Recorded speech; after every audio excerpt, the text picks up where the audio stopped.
Hello guys, welcome back to my YouTube channel. అందరికీ dates అయితే రావడం జరిగింది. డాక్యుమెంట్ వెరిఫికేషన్ మెడికల్కి సంబంధించిన అన్ని డిస్ట్రిక్ట్లకు రావడం జరిగింది. అనంతపురం కూడా కాస్త లేట్ అయింది. అనంతపురం కూడా వచ్చేసింది.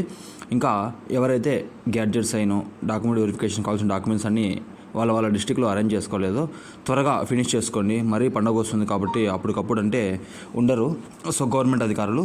కాబట్టి మీరు త్వరగా అరేంజ్ చేసుకుంటే బాగుంటుంది. ఇంకా అలానే మెడికల్కి ఇంకా డాక్యుమెంట్ వెరిఫికేషను లిబరల్గా జరుగుతుందా, చాలా స్ట్రిక్ట్గా చూస్తున్నారా అనే విషయానికి వస్తే, చాలామంది నాకు చెప్పిన మన అభ్యర్థులు ఎవరైతే ఉన్నారో టెలిగ్రామ్ ఛానల్ కావచ్చు, బయట ఇన్స్టాగ్రామ్ ఫాలోవర్స్ కావచ్చు, ఎవరైతే ఉన్నారో వీళ్ళంతా ఏం చెప్పారంటే, మనకు నా మెడికల్ స్ట్రిక్ట్గానే చూస్తున్నారు. అంటే రెండు విషయాలలో, ఒకటి బేర్ ఫుట్, ఇంకొకటి వచ్చేసి కలర్ బ్లైండ్నెస్. ఇవి అనేది చాలా స్ట్రిక్ట్గానే ఉన్నారు. అవుట్ ఆఫ్ 75 పీపుల్ ఎంతోమంది అభ్యర్థులు వెళ్తే అందులో ఒక ఇద్దరిని ముగ్గురిని అయితే రీమెడికల్ రాయడం జరిగింది. సో ఆల్మోస్ట్ అందరూ ఓకే ఉన్నారు, తీసేసే విధంగా అయితే లేదు. అందరూ మంచిగానే చూస్తున్నారు, మంచిగానే ఉన్నారు క్యాండిడేట్స్ కూడా. బట్ ఏంటంటే మరీ రేర్గా ఇది కనిపిస్తుంది బయటికి, పక్క ఇది ఇంకా రీమెడికల్ రాయాలనే సిచ్యువేషన్స్తోనే రాస్తున్నారు. బట్ రీమెడికల్ రాసిన తర్వాత కూడా అక్కడ కూడా నిన్ను ఫెయిల్ అయితే చేసే అవకాశం అయితే ఉండదు. రీమెడికల్ ఎంత పెద్దదైనా మరీ ఇంకా అది పైన యాక్సెప్ట్ చెయ్యరు, బోర్డుని ఖచ్చితంగా జడ్జిమెంట్ చేస్తారు, ఇలా ఎలా తీసుకున్నారని చెప్పేసి అనే ఉద్దేశం ఉంటేనే మిమ్మల్ని తీసేస్తారు.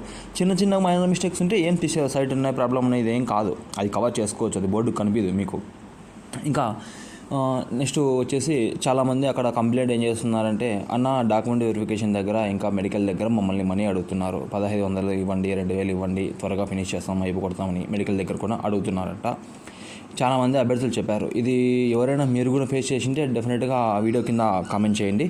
ఇది ఫేస్ చేశారు లేదా, ఇది జెన్యూనా లేకుంటే ఫేకా, స్టూడెంట్స్ ఇలా చెప్తున్నారా లేకుంటే బోర్డు ఇలా చేస్తుందా అన్నది మనము పైన వాళ్ళకి కంప్లైంట్ చేస్తే డెఫినెట్గా వాళ్ళ మీద యాక్షన్ తీసుకుంటారు. ఇక్కడ యాక్షన్ తీసుకునే విషయము మనం పక్కన పెడితే, మన అవసరం అది, మన అవసరాన్ని వాళ్ళు క్యాష్ చేసుకుంటున్నారు. ఫర్ ఎగ్జాంపుల్ ఏం చేస్తున్నారంటే, నీకు డాక్యుమెంట్ ఇది లేదు, ఇది ఇలా ఉండాలి, ఈ ఫార్మేట్లో ఉండాలి, ఈ డేట్లో ఉండాలి, పోయి సైన్ చేసుకొని రాకుంటే మనం వెళ్ళలేం. అదే ఒక 500-1000 రూపాయలు ఇచ్చేవన్నీ త్వరగా ఇచ్చేస్తాం. వాళ్ళు దాన్ని లూప్ హోల్గా వాడుకొని దాన్ని బిజినెస్ చేసుకుంటున్నారు అంతే. అందరు ఆఫీసర్స్ అని నేను చెప్పలేదు, ఆఫీసర్స్ ఎవరు లేదు, చిన్న కింద క్యాడర్లో ఎవరైతే ఉన్నారో కానిస్టేబుల్స్ చుట్టుపక్కల అక్కడ ఉన్నారో వాళ్ళే మిమ్మల్ని బ్లేమ్ చేసి తీసుకుంటున్నారు. ఇలా ఇవ్వండి, అలా ఇవ్వండి, మెడికల్ చూస్తాం, వచ్చేస్తామని మీరు భయపడేసి ఇస్తున్నారు. ఇక్కడ మీది తప్పు లేదు, వాళ్ళది తప్పు లేదు, టు బి ఫ్రాంక్గా చెప్పాలంటే. ఇంకా అలానే మనీ ఇవ్వాలా వద్దా అని కొంతమంది అడుగుతున్నారు. అన్న మనీ పే చేయాలా లేకపోతే వద్దా కంప్లైంట్ చేస్తే అని. కంప్లైంట్ చేస్తే నిన్ను వాంటెడ్గా వాళ్ళే నిన్ను పాయింట్అవుట్ అయిపోతావు, నిన్నంతకు నువ్వు పాయింట్అవుట్ చేసుకున్న వ్యక్తి అయిపోతావు నువ్వు మనీ ఇస్తే మాత్రం.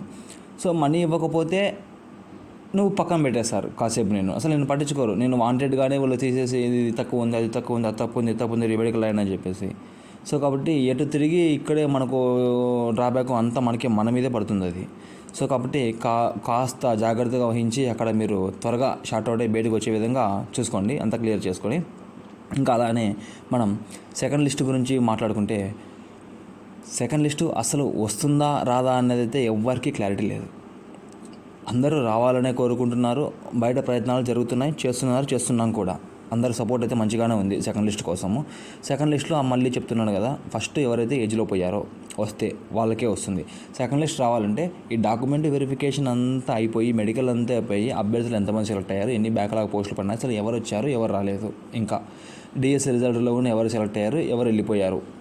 సో అంతా చేసుకొని ఒకవేళ పోస్టులు ఎక్కువ మిగిలి ఖచ్చితంగా బ్యాక్లాగ్ పోస్టులు వదలాలా అనుకున్నప్పుడు అభ్యర్థులను బట్టి, మనం చేసే పోరాటాన్ని బట్టి ఉంటుంది సెకండ్ లిస్టు. మనం సైలెంట్గా ఉన్నామనుకో, బోర్డు కూడా సైలెంట్గా చేతులు కడిగేసుకుని వెళ్ళిపోతుంది, అయిపోయింది నోటిఫికేషన్, ఇంకా నెక్స్ట్ నోటిఫికేషన్ ఎప్పుడు ఏంటని ఆ నోటిఫికేషన్లో కలిసే అవకాశం ఉంటుంది తప్ప, మనం సైలెంట్గా ఉంటే వాళ్ళు పట్టించుకోరు, వాళ్ళు వదిలేస్తారు. తెలంగాణలో ఏ విధంగా అయితే వాళ్ళు పోరాడి సెకండ్ లిస్ట్ తెచ్చుకున్నారో, మనం అలానే పోరాడితే డెఫినెట్గా మనకు వస్తుంది. ఒక 6 months 7 months 1 year అయినా సరే డెఫినెట్గా వస్తుంది, అది మాత్రం పక్క. మనం పోరాడితేనే ఏదైనా సరే, మనం పోరాడకుండా సైలెంట్గా ఉంటే సెకండ్ లిస్ట్ అయితే రాదు, అందులో అయితే నో డౌట్. ఇంకా అలానే అన్న, మనము డాక్యుమెంట్ వెరిఫికేషన్కి అక్కడికి వెళ్ళిన తర్వాత ఇప్పుడు కొంతమంది లిస్టు డిలీట్ అయిన తర్వాత, కానిస్టేబుల్ లిస్టు బోర్డు ఏదైతే వదిలిందో ఆ లిస్టు డిలీట్ అయిన తర్వాత అక్కడికి వాళ్ళ దగ్గర ప్రొవిజనల్ లిస్టు ఒకటి ఉంది డిస్ట్రిక్ట్ వైజ్. అక్కడ ఏం జరిగిందంటే ఈవెంట్స్ ఏ క్యాండిడేట్ ఎక్కడైతే కొట్టాడో వాళ్ళ లిస్ట్ ఉంటుంది. బట్ కొంతమంది క్యాండిడేట్స్ బార్డర్లో పాస్ అయిన వాళ్ళవి ఏంటంటే ఒక 2-3 మెంబర్స్వి నేమ్స్ లేవంట. ర్యాండమ్గా జరిగింది, ఎక్కడో అన్ని చోట్ల కాదు, అన్ని పర్సన్స్ కాదు, ఎవరికో 2-3 జరిగిందంట. వాళ్ళని పక్కన కూర్చోబెట్టేశారు. పైన బోర్డులోంచి లిస్టు తెప్పి చూస్తే లిస్టులో పేరు లేదంట. యాక్చువల్గా ఫస్ట్ వదిలిన లిస్టులో వీళ్ళు నేమ్స్ ఉన్నాయి. సెలెక్ట్ అయ్యాడు, స్క్రీన్ షాట్ తీసుకున్నారు, వీళ్ళకు మార్క్స్ ఎన్ని, వీళ్ళు ప్రిలిమ్స్ రాశారా, తర్వాత పీఈటీ పిహెచ్టీకి అటెండ్ అయ్యారా, మెయిన్స్ రాశారా, మెయిన్స్ స్కోర్ కార్డు మొత్తం ఓపెన్ చేసి చూపించారు. లిస్ట్లో ఫస్ట్ వదిలిన లిస్టులో నేమ్ ఉంది. అక్కడికి డాక్యుమెంట్ వెరిఫికేషన్కి వెళ్ళిన తర్వాత వీళ్ళకు ఆ లిస్టులో నేమ్ లేదు. ఇట్లా ఒక 2-3 మెంబర్స్ జరిగింది. ఇప్పుడు వాళ్ళని పక్కన కూర్చోబెట్టేసి అడుగుతున్నారు ఏం జరిగింది, అసలు ఎలా జరిగింది. బోర్డు నుంచి చెప్తే బోర్డు నుంచి రెస్పాండ్ లేదని చెప్తున్నారు, సెలెక్ట్ కాలేదని చెప్తున్నారు.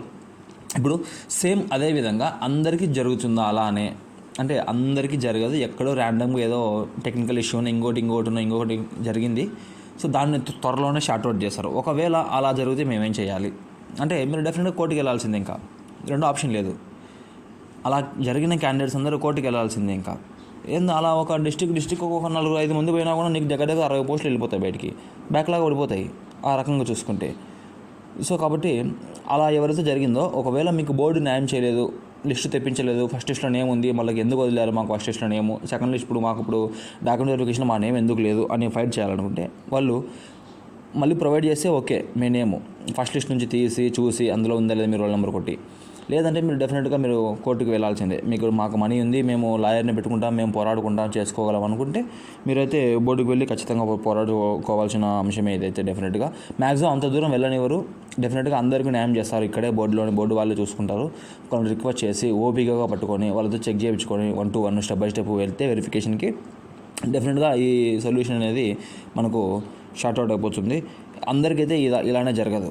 సో కాబట్టి సపోర్ట్ ఫర్ సెకండ్ లిస్ట్. మెయిన్గా అభ్యర్థులు ఎవరైతే ఉన్నారో ఏజ్లో పోయిన వాళ్ళు, అట్లీస్ట్ వాళ్ళకన్నా జాబ్స్ వస్తాయి. 1 or 2 మార్క్స్ పోయిన వాళ్ళ విషయం పక్కన పెడితే మినిమం 1/2 మార్క్తో 1 మార్క్తోనే 2 మార్క్స్ కాదు 1 మార్క్తో పోయిన వాళ్ళు ఎవరైతే ఉన్నారో ఏజ్లో, ఇంకా వాళ్ళకైనా వచ్చే అవకాశం అయితే డెఫినెట్గా ఉంటుంది. సో కాబట్టి జాబ్ వచ్చిన వాళ్ళైనా సరే, మీ ఫ్రెండ్స్ కావచ్చు, మీ పక్క డిస్ట్రిక్ట్ కావచ్చు, ఎవరైనా కావచ్చు జాబ్ విషయంలో, బట్ సపోర్ట్ చేద్దాం. సెకండ్ లిస్ట్కి అయితే కొద్దిగా పోరాడుకుందాం.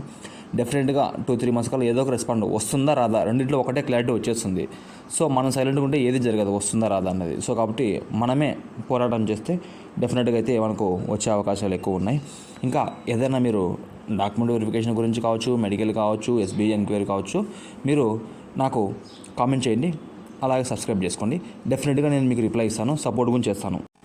ఇంకా అలానే మన టెలిగ్రామ్ ఛానల్ బయోలో ఉంది, డెఫినెట్గా అందరు జాయిన్ అవ్వండి. అక్కడ డిస్కస్ చేసుకుందాం ఏదైనా ఉంటే డౌట్స్.